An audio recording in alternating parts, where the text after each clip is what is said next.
Taste the Daily.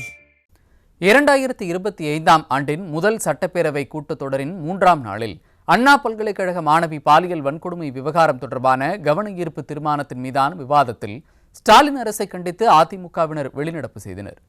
இதன் பின் செய்தியாளர்களை சந்தித்த சட்டமன்ற எதிர்க்கட்சி துணைத் தலைவர் RB உதயகுமார் ஆளும் திமுகவிற்கு ஒரு நீதி, அதிமுகவிற்கு ஒரு நீதியா என கேள்வி எழுப்பினார்.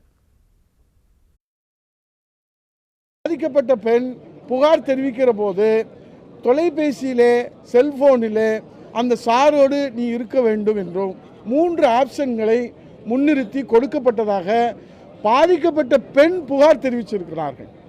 ஆகவே அந்த சார் யார் என்று கேள்வி கேட்கிற போது காவல்துறையினுடைய ஆணையர் அவசரமாக விசாரணை ஆரம்பகட்ட நிலையில் இருக்கிற போது அவர் குற்றவாளி ஒருவர்தான் என்று ஒப்புதல் வாக்குமூலமாக கன்ஃபெஷன் ஸ்டேட்மெண்ட்டாக எப்படி முடிவுக்கு வந்தார்? ஆக பிளெயின் மூடிலே இருந்தது செல்போன் என்று ஆரம்பகட்ட விசாரணையிலே அவர் சொல்வது என்பது ஒரு பெருத்த சந்தேகத்தை ஏற்படுத்துகிறது. சட்டத்தின் முன் அனைவரும் சமம் என்பது கேள்விக்குறியாக இருக்கிறது. ஆளுகிற திமுக கட்சிக்கு ஒரு நீதி, எதிர்கட்சியாக இருக்கிற அண்ணா திராவிட முன்னேற்ற கழகம் உள்ளிட்ட மற்ற கட்சிகளுக்கு ஒரு நீதி. சட்டத்தின் முன் அனைவரும் சமம் என்பதை காற்றிலே பறக்க விட்டு சட்டத்தை வளைக்கிற அந்த நடவடிக்கையை இந்த அரசு எடுத்து வருகிறது என்பதுதான் இந்த குற்றச்சாட்டு.